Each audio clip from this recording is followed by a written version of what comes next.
like a light, lighting up in the dark. You make it right, I forgot how to act, it's so classic. Allez, on se retrouve dans les derniers mètres de cette ascension, de ce col à environ 2000 mètres d'altitude, ici dans les magnifiques montagnes de la préfecture de Nagano, ici au Japon. Et je vais en profiter pour vous parler prise de son de vos vidéos sportives. Et plus particulièrement, je vais vous montrer comment on passe de ça, et ça, c'est une prise de son avec le micro de la caméra, à ça.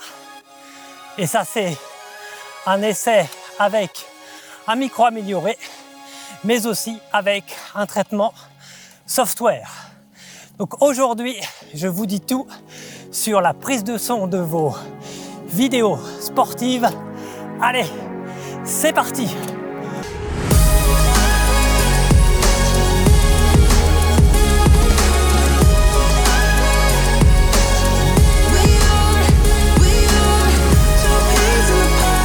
Alors on dit souvent que la prise de son est la moitié de la bataille dans la création d'une vidéo et notamment d'une vidéo YouTube. Et il est vrai qu'il est toujours très désagréable de regarder une vidéo quand la bande son est mauvaise.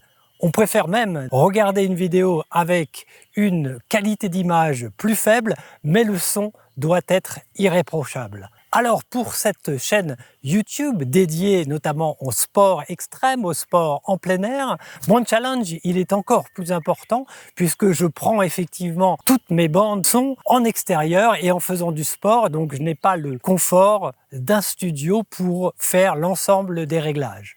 Alors vous êtes probablement très nombreux à avoir le même type de challenge. Alors aujourd'hui, je vais vous expliquer tout le matériel que j'utilise, comment j'intègre ces bandes son à mes vidéos et comment, bien sûr, je les améliore au niveau software pour vous délivrer un son de qualité.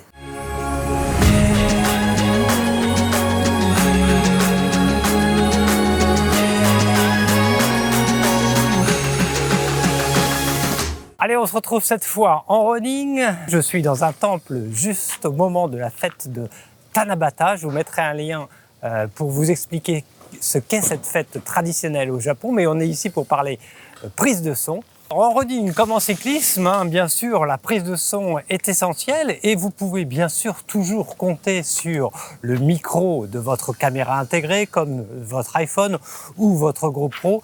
Mais c'est vrai qu'en conditions sportives, avec du vent, avec du mouvement, je vous invite vraiment à investir dans un système de prise de son, c'est-à-dire un micro dédié. Et je vais vous montrer ici quelques exemples comparatifs de son entre une caméra directe et un micro dédié et vous allez me dire ce que vous en pensez. On va bientôt arriver sur la presqu'île d'Ose. On va bientôt arriver sur la presqu'île d'Ose. Alors la deuxième fonctionnalité que j'apprécie particulièrement sur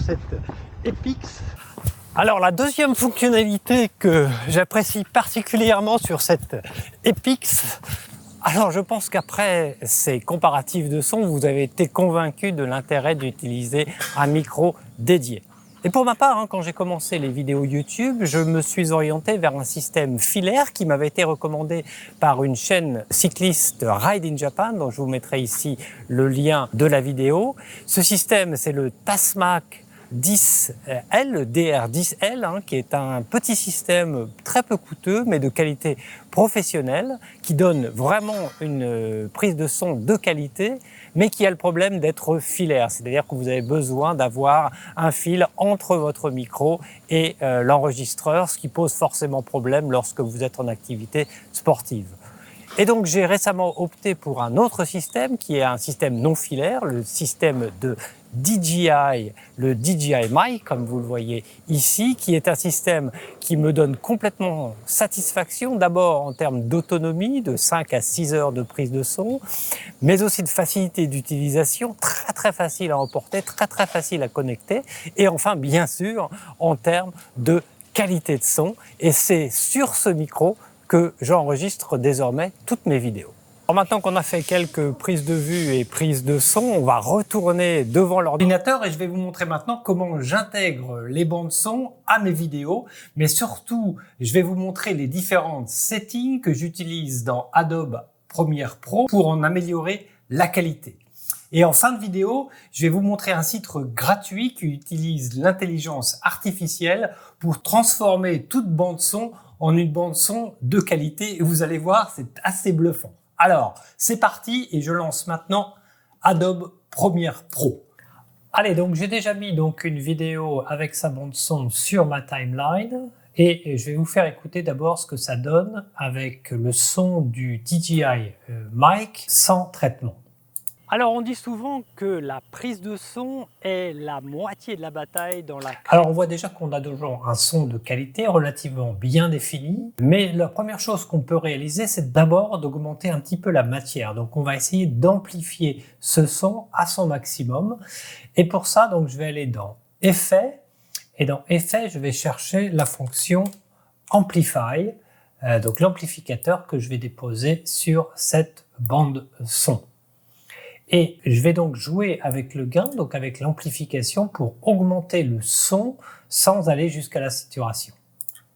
Création d'une vidéo et notamment d'une vidéo YouTube. Et donc là, je pense que environ 11 décibels, ça devrait nous donner déjà un son avec beaucoup de matière.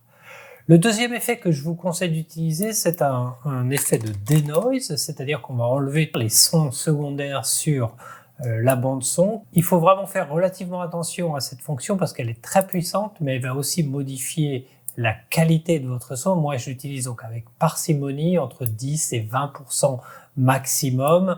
Et là, on va regarder. On dit souvent que la prise de son est la moitié de la bataille dans la création d'une vidéo, et notamment d'une vidéo YouTube. Et donc là, on a dénoisé, c'est-à-dire qu'on a enlevé tous les mauvais sons arrière. Et on va passer maintenant à l'amélioration de la voix. Et pour ça, je vous conseille d'utiliser le Parametric Equalizer. Et ça va vraiment modifier la puissance de votre voix, et notamment grâce à des presets que l'on a dans Adobe Premiere Pro. Et moi, je vous conseille d'utiliser le Vocal Enhancer. Et ça va vous donner tout de suite une voix beaucoup plus profonde.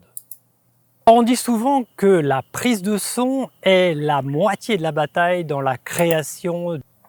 Alors, selon le type de micro que vous utilisez, moi j'utilise souvent un compresseur qui va vous ramener bien sûr beaucoup plus de densité dans la voix. Moi j'utilise le Single Band Compressor qui est relativement simple.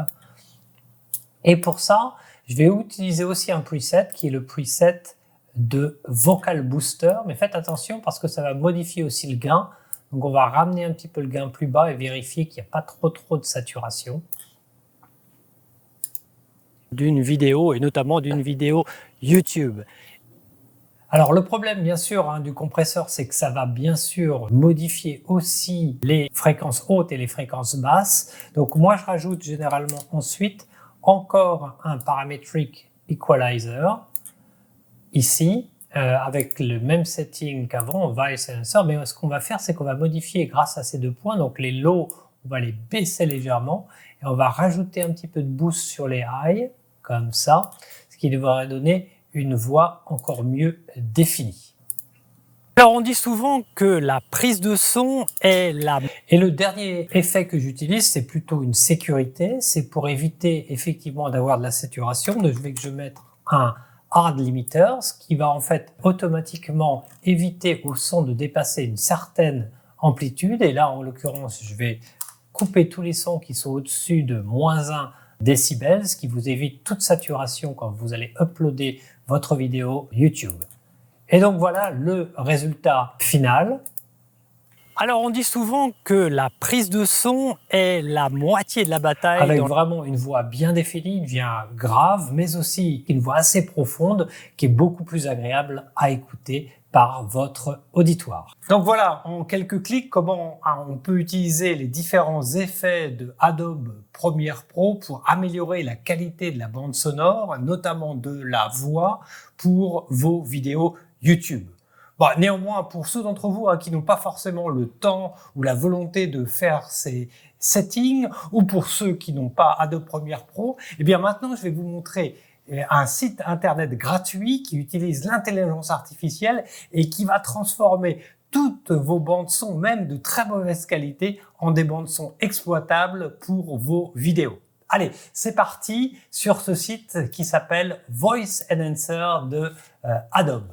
Tout ce qu'on va faire, c'est relativement simple. On va simplement uploader un fichier, en l'occurrence le fichier de voice recording que j'ai fait pendant un running, et on va laisser l'intelligence artificielle travailler pendant quelques secondes. Et donc voilà, l'intelligence artificielle a fait son travail, et on va regarder ce que ça donne. Je vais vous faire écouter d'abord la bande son sans amélioration. Alors la deuxième fonctionnalité que j'apprécie particulièrement sur cette et voilà, avec Epic un petit Voice Enhancer Garmin, c'est une technologie qui a été développée entre Garmin et une société américaine qui s'appelle Firstbeat Dynamics et qu'ils appellent la fonction Stamina. Et donc vous voyez très bien qu'on peut utiliser maintenant ce type d'outil qui est absolument gratuit pour améliorer ces bandes son, même si bien sûr on n'a pas la flexibilité de tous les outils que je vous ai présentés précédemment. Allez, je vais arrêter là cette vidéo concernant la prise de son de vos vidéos en conditions sportives. J'espère que vous aurez trouvé intérêt dans ce contenu. Je vous remercie au passage pour votre fidélité à notre chaîne. Vous êtes vraiment de plus en plus nombreux à nous regarder, à être inscrits, à regarder nos vidéos. Alors continuez bien sûr à nous regarder, à mettre des commentaires pour créer une communauté autour de cette chaîne. Mais surtout, bien sûr, continuez à faire du sport.